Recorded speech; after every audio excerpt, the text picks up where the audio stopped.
পর্যাপ্ত সময় হাতে নিয়ে রওনা করেছিলাম, আসতে পারলাম না। কেন জানেন? বাংলাদেশ তেলের উপরে বাসছে, এই জন্য আমি আসতে পারি। সংসদে যখন সরকারি দলের মন্ত্রীরা কথা বলেন, এমপিরা কথা বলেন, তখন মনে হয় বাংলাদেশে এখন দুধের নহর নয়, তরল সোনার নহর এখন বয়ে যাচ্ছে। আমরা যখন জ্বালানি সংকট আর জনগণের বুঙ্গাদ্দে নিয়ে কথা তুলি, আমাদের নোটিশটা আলোচনায় আসতেই দেওয়া হয় না। ভয়, সত্য জনগণের কাছে প্রকাশ পেয়ে যাবে। তো পেঁচা চোখ বন্ধ করে রাখবে বলে আগামীকালকের সূর্য কি উঠবে না? অবশ্যই। আজকের সূর্য যেমন উঠেছে, কিয়ামত যদি না হয় আগামীকালও ইনশাল্লাহ সূর্য পূর্ব দিকে উঠবে। চার চোখ বন্ধ থাকার উপর সূর্যের উঠা না উঠা নির্ভর করবে না ইনশাল্লাহ। পাম্পে, এক একটা পাম্পে লাইনের হাজার হাজার গাড়ি এবং মোটরসাইকেল দাঁড়ায় আছে লাইনের পর লাইন, এখন আর চাকাই ঘুরে না। সেদিন দেখলাম যে একটা গাড়ি তেল নাই, এখন গাড়ি চালা আবার তেলও দিবে না, এই জন্য গাড়ির সামনে গরুর গাড়ি দিয়ে গাড়ি টানতেছে। আমাদের মন্ত্রীরা বলে আগের চাইতে আমাদের তেলের রিজার্ভ এখন অনেক বেশি, চাহিদা বেড়ে গেছে। তো তোমাদের তাইলে ব্যবস্থাপনার দুর্বলতা, এটা তোমরা শুধরাই উঠো না কেন? জনগণকে কেন ভোগান্তি করছো? আজকে সেই গাড়ির চাপে পড়ে আমার গাড়িরও তেল প্রায় শেষ হয়ে যাওয়ার উপক্রম। 1 ঘন্টার মতো এই রাস্তায় কাটাই দিলাম, একদিকে তেল পাই না, আরেকদিকে তেল যা আছে ওই তেল না পাওয়া ভাইদের কষ্টের কারণে এই তেলও শেষ। শুধু কি গাড়ির তেল? কৃষি নির্ভর একটা দেশে এই মৌসুমে খামারিরা হা করে চেয়ে আছে, তাদের ফসলে সেচ করবে, পানি দিবে, নাই। আবার এখন ওই কুলাইয়েতেও আবার তেল দেয় না, ডিজেল দেয় না, বলে যে না আপনি কার্ড নিয়ে আসেন। সে কার্ড আনবে কীভাবে? এখন তাইলে পাম্পগুলো অটোমেটিক্যালি বন্ধ হয়ে যাবে। এর কৌফল হিসাবে আগামী মৌসুমে আমাদের খাদ্য উৎপাদন মারাত্মক ব্যাহত হবে এবং খাদ্য ঘাটতিতে বাংলাদেশ পড়বে। অবশ্যই এই দেশে আমরা দুর্ভিক্ষ দেখেছি 74 সাল, কারো ঘর পুড়ে আর কেউ সেই ঘরে তাকে আলু পোড়া খায়। এখন যারা আছে তারা বোধহয় আলু পোড়া খাওয়ার অপেক্ষায় আছে। আল্লাহ তাআলা এই জাতিকে হেফাজত করুন। আমরা জনগণকে কথা দিচ্ছি, আমরা 77 জন যারা আপনাদের হয়ে সংসদের ভিতরে ঢুকেছি, আমরা 77 জন 18 কোটি মানুষকেও পাহারা দেব। আর সংসদের ভিতরে জাতির কপাল নিয়ে কেউ ডাকাতি বা সিনিমিনি করতে না পারে তারও পাহারা দেব ইনশাআল্লাহ। আপনারা দোয়া করবেন, আমরা কোনো অন্যায়ের কাছে মাথা উন্নত করব না এবং অন্যায়ের ব্যাপারে ছাড়ও দেব না। আমাদের পলিসি স্পষ্ট, ন্যায় কাজে সহযোগিতা সমর্থন, অন্যায়ের বিরুদ্ধে প্রতিবাদ এবং প্রতিরোধ। সেই দেয়াল আমরা তুলে রাখবো ইনশাআল্লাহ। আল্লাহ বাংলাদেশকে নব্য ফেসিবাদের হাত থেকে মুক্ত করার ব্যবস্থা করে দিন। এই লড়াইয়ে সবাইকে আপামর জনতাকে আমি শরীক হওয়ার জন্য আহ্বান জানাচ্ছি, কারণ লড়াইটা জনগণের জন্য, আমাদের জন্য না। ইনশাআল্লাহ ন্যায় এবং সত্যের এই লড়াইয়ে আমাদেরই বিজয় হবে, জনগণেরই বিজয় হবে, ফেসিবাদীরা হেরে যাবে ইনশাআল্লাহ। আমি বলেছি, যেদিন গণভোটের গণরায়কে অস্বীকার করা হয়েছে সেই দিন থেকেই নতুন করে আবার ফেসিবাদের যাত্রা বাংলাদেশে শুরু হয়েছে।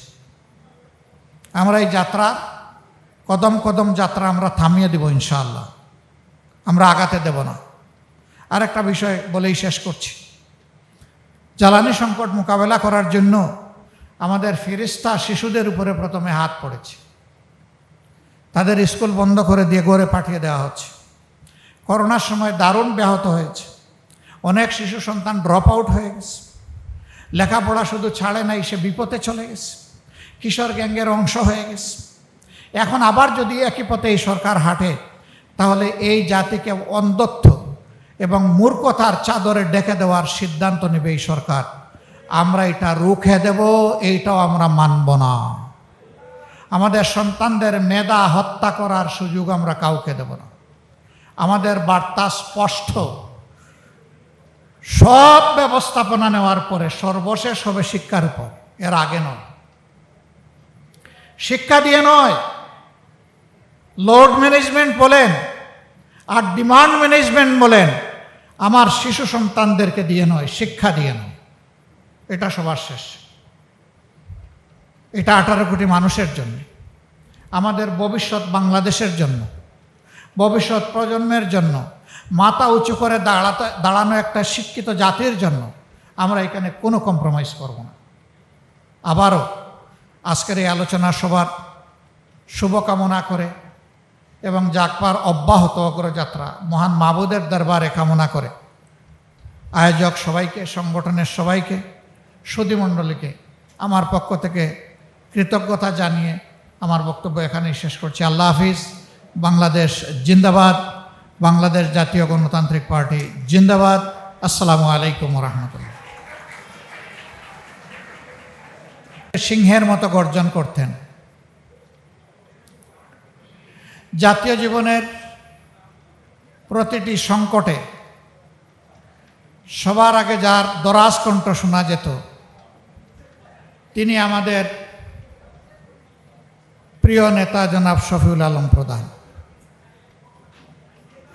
আমি আমাদের দলের পক্ষ থেকে আর একটু বেশি কৃতজ্ঞতা উপলব্ধি করি।